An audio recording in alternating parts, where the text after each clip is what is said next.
हाँ बच्चों, हम कक्षा 10 की विज्ञान का चैप्टर नंबर 3 कर रहे थे और पिछली वीडियो में हमने आयनिक यौगिकों के गुणधर्म देखे थे। इस वीडियो में अब हम देखेंगे पहला टॉपिक भर्जन क्या होता है। देखिए भर्जन, ठीक है। देखिए पहले हम इसकी परिभाषा क्लियर करते हैं।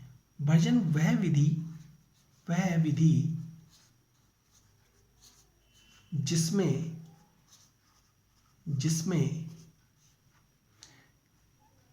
सल्फाइड अयस्क को वायु की उपस्थिति में गर्म करके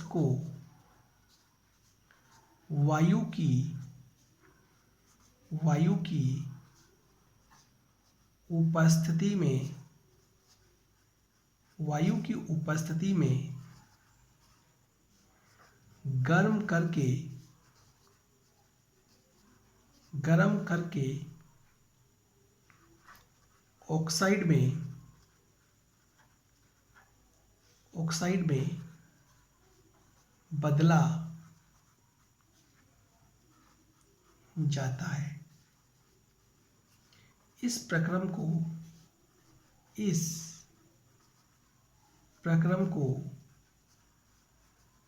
भर्जन कहते हैं, ठीक है। तो भर्जन क्या होता है? वह विधि जिसमें सल्फाइड एस को वायु की उपस्थिति में गर्म करके ऑक्साइड में बदला जाता है। इस प्रक्रम को हम भर्जन कहते हैं, ठीक है।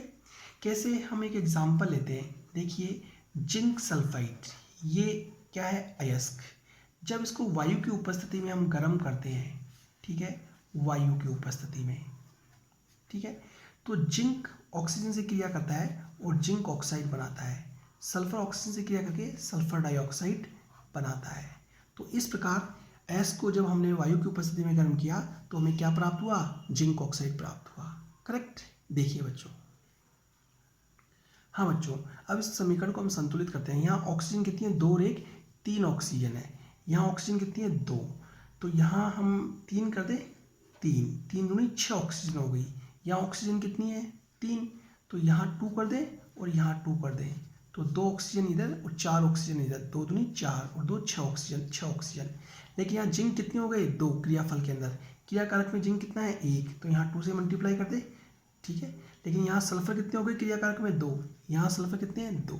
करेक्ट। तो इस प्रकार हमने देखा कि ये समीकरण क्या है हमारा? अब संतुलित है। करेक्ट। तो ये होता है भर्जन प्रक्रम। सल्फाइड एस को वायु की उपस्थिति में गर्म करके ऑक्साइड में बदलने का जो प्रक्रम है, जो विधि है, उसे हम कहते हैं भर्जन। देखिए बच्चों, हाँ बच्चों, अब हम अगला हमारा टॉपिक है निस्तापन। निस्तापन क्या होता है? निस्तापन विधि, ठीक है। देखिए पहले इसकी परिभाषा क्लियर करते हैं। वह प्रक्रम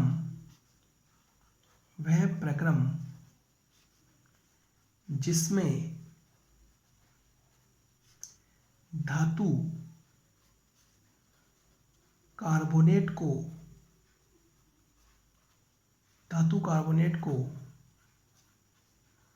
वायु की अनुपस्थिति में गर्म करके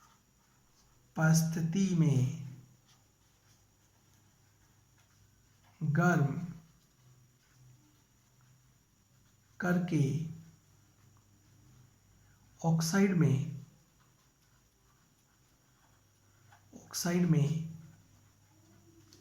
बदला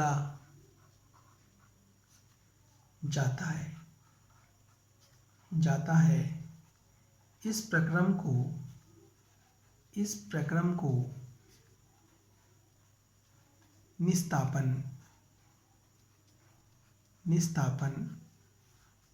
कहते हैं, ठीक है। कैसे? देखिए वह प्रक्रम जिसमें धातु कार्बोनेट को वायु की अनुपस्थिति में गर्म करके ऑक्साइड में बदला जाता है, इसे हम कहते हैं निस्तापन। कैसे? इसके लिए हम एक एग्जाम्पल करते हैं। देखिए बच्चों, हमने जिंक कार्बोनेट लिया। जिंक कार्बोनेट, ठीक है। ये जिंक कार्बोनेट को हम वायु की अनुपस्थिति में गर्म करते हैं, वायु की अनुपस्थिति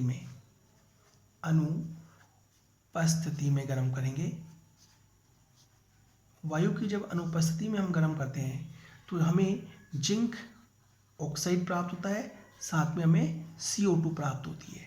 ठीक है, तो इस प्रकार हम जिंक कार्बोनेट को अर्थात धातु कार्बोनेट को, एस कार्बोनेट को हमने वायु की अनुपस्थिति में गर्म करके ये जिंक ऑक्साइड जो प्राप्त किया, इस प्रक्रम को हम क्या कहते हैं? निस्तापन प्रक्रम। ठीक है, तो निस्तापन और भर्जन में अंतर ये होता है कि निस्तापन में वायु की अनुपस्थिति में गर्म करते हैं और भर्जन में वायु की उपस्थिति में गर्म करते हैं। ठीक है, ये है निस्तापन प्रक्रम। देखिए बच्चों,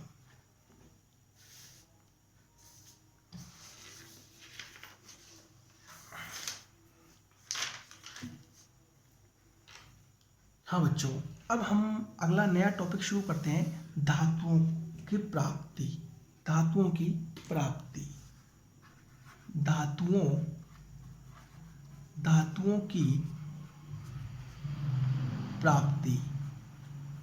ठीक है, देखिए बच्चों, धातुओं की प्राप्ति, हम धातु कैसे प्राप्त करते हैं? देखिए बच्चों, धातुओं को हम एक निष्कर्षण प्रक्रम के द्वारा प्राप्त करते हैं। तो सबसे पहले देखते हैं निष्कर्षण क्या होता है।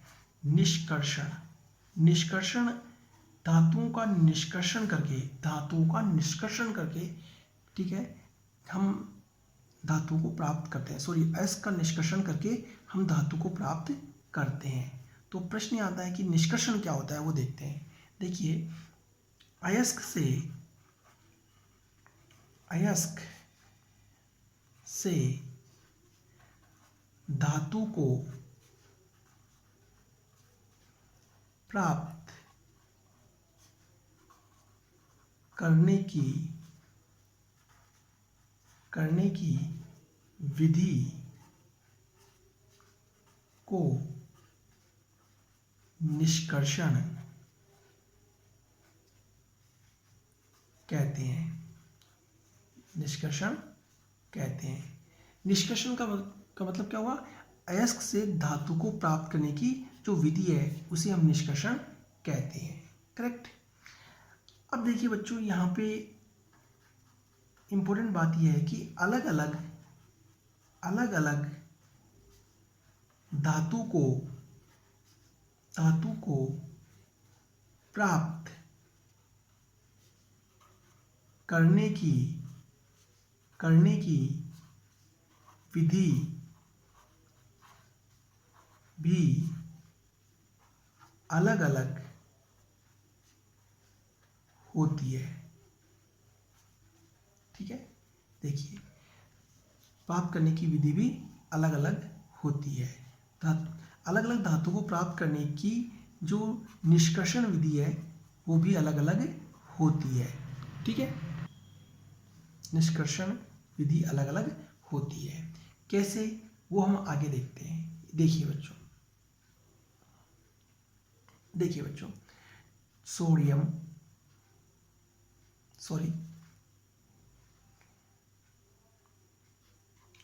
पोटेशियम का हल्जन, लेड, कॉपर, मरकरी, चांदी और सोना। देखिए बच्चों, ये जो ज़्यादा सक्रिय धातुएं होती हैं इन्हें हम विद्युत अपघटन के द्वारा प्राप्त करते हैं। विद्युत अपघटन विधि से इसको प्राप्त करते हैं, ज़्यादा सक्रिय धातुओं को। ठीक है, और जो ये कम सक्रिय जो धातुएं होती हैं इन्हें हम कार्बन के द्वारा अपचयन करवाकर प्राप्त करते हैं, अपचयन से। ठीक है,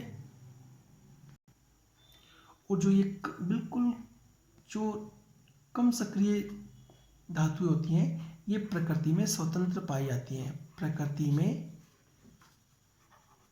स्वतंत्र होती हैं, स्वतंत्र है।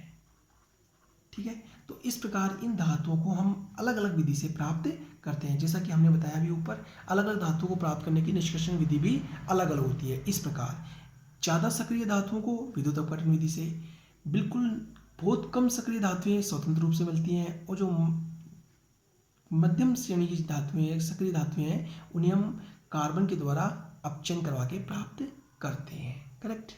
तो बच्चों सबसे पहले अब हम देखेंगे कि इस सक्रियता श्रेणी में जो नीचे स्थित जो धातुएं हैं, इनको हम कैसे प्राप्त करते हैं, ये हम देखेंगे। देखिए बच्चों,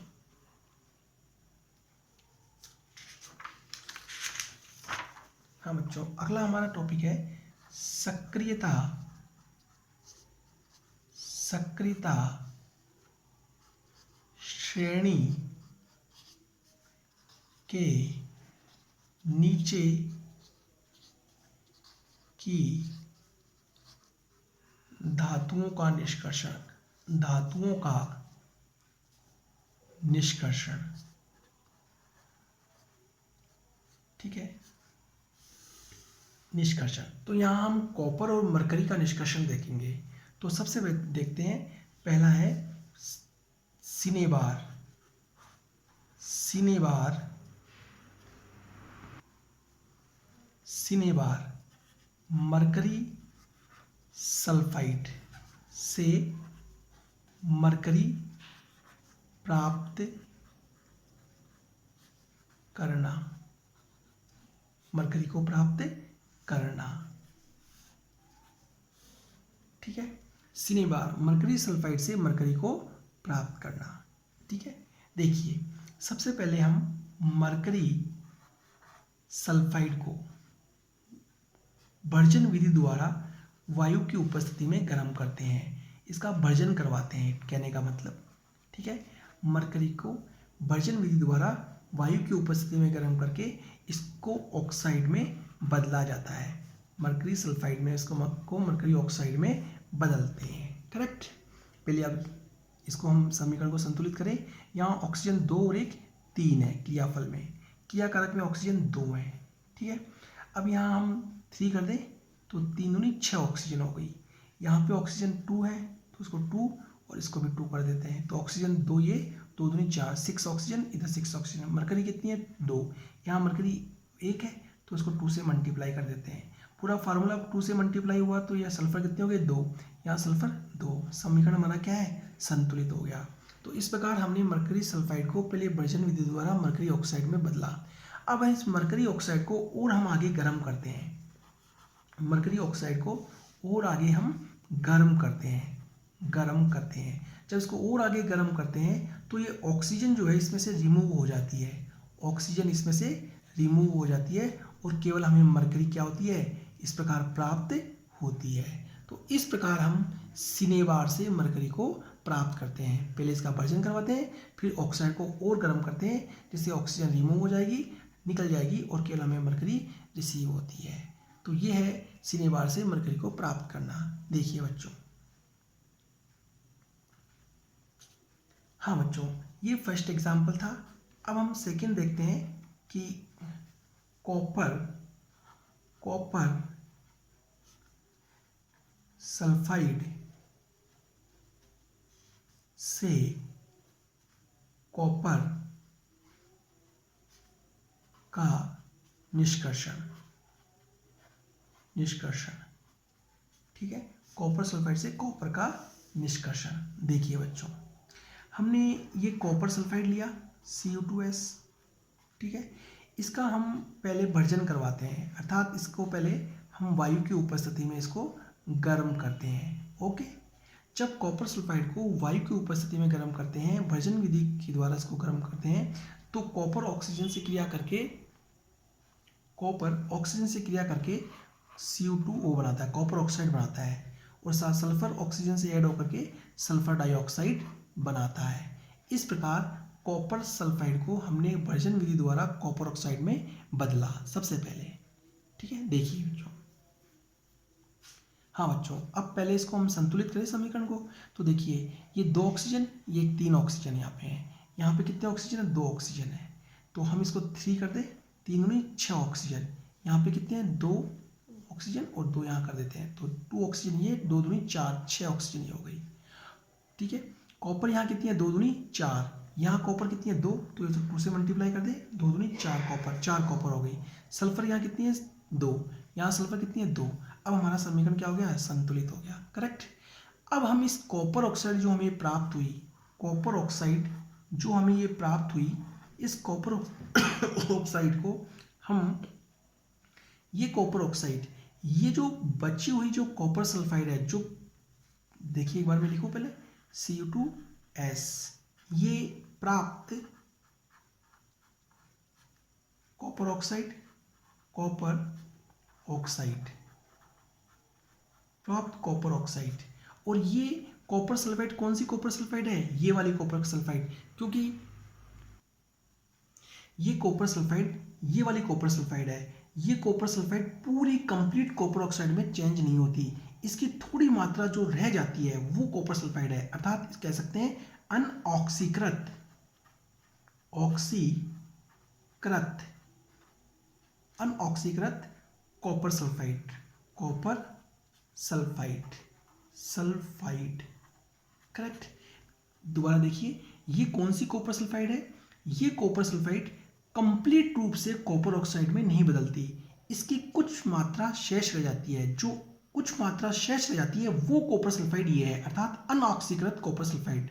यहाँ पे पूरी मात्रा का ऑक्सीकरण नहीं होता, कुछ मात्रा का ऑक्सीकरण होता है, तो थोड़ी सी जो रह जाती है कॉपर सल्फाइड वो कॉपर सल्फाइड ये है। अब ये कॉपर सल्फाइड इस बनी हुई कॉपर ऑक्साइड से अभिक्रिया करती है, ठीक है, अभिक्रिया करती है तो सल्फर ऑक्सीजन को अपने साथ जोड़ता है, ठीक है, और SO2 बना लेता है, और शेष हमारे को प्राप्त होती है कॉपर, ठीक है। इस प्रकार हम कॉपर सल्फाइड से कॉपर को प्राप्त करते हैं। देखिए बच्चों, एक बार दोबारा देखते हैं, कॉपर सल्फाइड का हम भर्जन विधि द्वारा वायु की उपस्थिति में गर्म करते हैं तो हमें प्राप्त होता है कॉपर ऑक्साइड और सल्फर डाइऑक्साइड, करेक्ट। अब ये कॉपर ऑक्साइड, ये वाली कॉपर ऑक्साइड, ठीक है, प्राप्त कॉपर ऑक्साइड, ये वाली कॉपर ऑक्साइड, ये जो कॉपर सल्फाइड है ये कंप्लीट कॉपर ऑक्साइड में नहीं बदलती, इसकी कुछ मात्रा रह जाती है, पूरी कॉपर सल्फाइड ऑक्सीकृत नहीं होती, तो जो थोड़ी सी मात्रा रह गई जो ऑक्सीकृत नहीं हुई, अनऑक्सीकृत कॉपर सल्फाइड, ये थोड़ी सी अनऑक्सीकृत सल्फाइड रह जाती है, वो इस कॉपर ऑक्साइड से क्रिया करती है और जिससे हमें कॉपर रिसीव होता है, ठीक है। देखिए बच्चों, हाँ बच्चों, ये थी हमारी सक्रियता श्रेणी के नीचे स्थित धातुओं का निष्कर्षण। एक तो हमने किया मरकरी का और एक हमने किया कॉपर सल्फाइड का। कॉपर और मरकरी दोनों बहुत ही सक्रियता श्रेणी के नीचे स्थित धातुएं होती हैं, बहुत कम क्रियाशील होती हैं, इन दो का हमने निष्कर्षण यहाँ देखा, ठीक है। देखिए बच्चों, अब हम देखते हैं सक्रियता श्रेणी के मध्य स्थित धातुओं का निष्कर्षण। सक्रियता, सक्रियता श्रेणी के नीचे, के मध्य की धातुओं का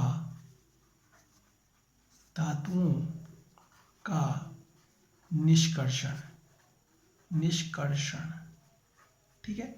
देखिए बच्चों, सक्रियता श्रेणी के मध्य स्थित धातुओं का निष्कर्षण, तो यहां हम जिंक का निष्कर्षण देखेंगे आपके सिलेबस के अकॉर्डिंग, जिंक धातु का निष्कर्षण, ठीक है। देखिए बच्चों, हाँ बच्चों, देखिए सक्रियता श्रेणी के मध्य की धातुओं का निष्कर्षण जब हम करवाते हैं तो इनका निष्कर्षण जो है वो हम, इनका निष्कर्षण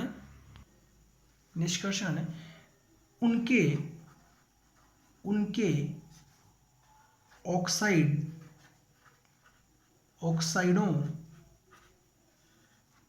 का कार्बन,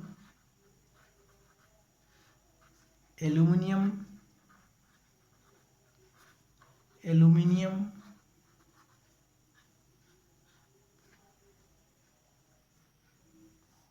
सोडियम,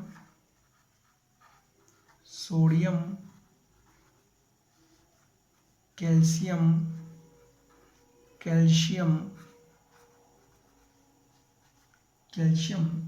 से अपचयन अपचयन करवाकर करते हैं।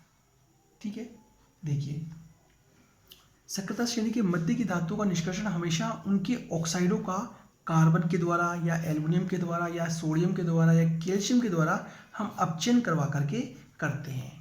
अब प्रश्न आता है कि अपचयन के द्वारा क्यों करते हैं? क्योंकि अपचयन क्योंकि ऑक्साइडों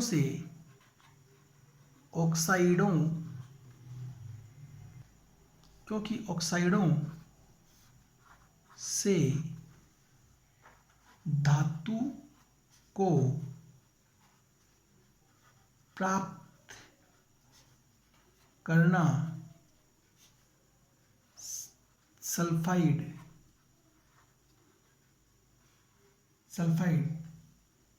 व कार्बोनेट की तुलना में आसान होता है। तो हम ऑक्साइडों से धातु को प्राप्त करना सल्फाइड व कार्बोनेट की तुलना में क्या होता है? आसान होता है। इसलिए हमेशा ऑक्साइडों का अपचयन करवा करके हम धातु को प्राप्त करते हैं। तो कई बार एग्जाम में प्रश्न आता है कि धातु ऑक्साइडों से ही हम धातु को क्यों प्राप्त करते हैं? तो इसका रीज़न ये होगा क्योंकि कार्बोनेट और सल्फाइड से धातु को प्राप्त करना कठिन होता है, ऑक्साइडों से प्राप्त करना आसान होता है। इसलिए ऑक्साइडों का हम अपचयन करवाते हैं कार्बन, सोडियम इनके द्वारा। ठीक है, देखिए बच्चों, हाँ बच्चों, अब हम एक एग्जाम्पल लेते हैं, जैसे कि जिंक सल्फाइड जिंक सल्फाइड से जिंक प्राप्त करना।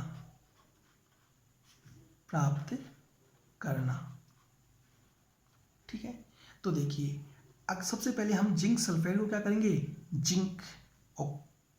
जिंक सल्फाइड को सबसे पहले हम जिंक ऑक्साइड में बदलेंगे।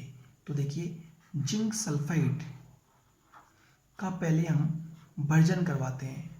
ठीक है, वायु की उपस्थिति में इसका भर्जन करवाएंगे, और भर्जन करवाने पर जिंक ऑक्सीजन से क्रिया करके क्या बनाता है?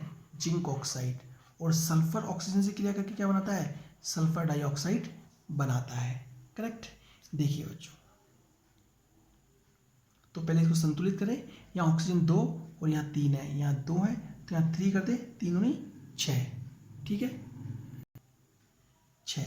यहाँ हम 2 कर दें और यहाँ 2 कर दें। ठीक है, तो यहाँ पे 2। इस प्रकार हमने देखा समीकरण क्या हो गया हमारा? संतुलित।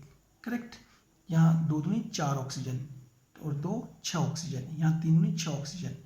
जिंक कितने हैं? 2। यहाँ भी जिंक 2 हो गए, सल्फर 2 है, क्रियाफल में भी क्रियाकारक में भी 2 सल्फर हो गए। तो हमारा समीकरण क्या हो गया? संतुलित। इस प्रकार जिंक सल्फाइड को पहले हमने किससे बदला? जिंक ऑक्साइड में बदला। ठीक है, अब हम अगर मान लीजिए जिंक कार्बोनेट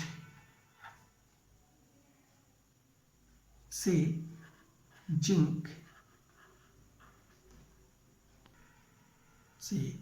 जिंक को प्राप्त करना। देखिए बच्चों, अगर आपको प्रकृति के अंदर जिंक सल्फाइड के रूप में न मिलके अगर कार्बोनेट की एस के रूप में मिले तो भी हम पहले क्या करेंगे? जिंक कार्बोनेट को जिंक ऑक्साइड में बदलते हैं। तो देखिए जिंक कार्बोनेट का हम पहले निस्तापन करवाते हैं, निस्तापन विधि करते हैं, जिससे हमें जिंक ऑक्साइड प्राप्त होता है, साथ में हमें प्राप्त होती है CO2 गैस प्राप्त होती है। ठीक है, तो यदि प्रकृति में जिंक सल्फाइड प्राप्त होती है तो हम पहले जिंक ऑक्साइड में बदलेंगे। जिंक कार्बोनेट हमें प्राप्त होती है एस के रूप में, तो हम इसे जिंक ऑक्साइड में बदलेंगे। सल्फाइड हो या कार्बोनेट हो, पहले इन दोनों को हम किससे बदलते हैं? जिंक ऑक्साइड में बदलते हैं। अब इस जिंक ऑक्साइड को का हम अपचयन करवाते हैं। ठीक है, देखिए बच्चों, देखिए अब इस प्राप्त जिंक ऑक्साइड का हम कार्बन के द्वारा अपचयन करवाते हैं। जब कार्बन के द्वारा इसका अपचयन कराओगे तो कार्बन ऑक्सीजन को अपने साथ जोड़ता है और कार्बन मोनोऑक्साइड बनाता है, साथ में हमें क्या प्राप्त होती है, जिंक। इस प्रकार हमें क्या हुई, जिंक प्राप्त हुई। ठीक है, तो हमने देखा कि पहले हमने जिंक सल्फाइड और कार्बोनेट को क्या बदला, जिंक ऑक्साइड में बदला, और फिर इस जिंक ऑक्साइड को कार्बन के द्वारा हमने क्या किया, अपचयन करवा के जिंक को हमने रिसीव किया। ठीक है, देखिए बच्चों, इस प्रकार ये है सक्रियता श्रेणी के मध्य स्थित धातु का निष्कर्षण। ठीक है, देखिए, हाँ बच्चों, देखिए आज हमने इस वीडियो में सक्रियता श्रेणी के सबसे नीचे स्थित और मध्य में स्थित धातुओं का निष्कर्षण देखा। ठीक है, अगली वीडियो में हम देखेंगे सक्रियता श्रेणी के ऊपर स्थित धातुओं का निष्कर्षण। ठीक है, आज की वीडियो यदि आपको पसंद आई हो तो प्लीज़ सब्सक्राइब करिएगा, जिससे हम अगली वीडियो समय पर आपको उपलब्ध करवा सकें। देखिए बच्चों, थैंक यू।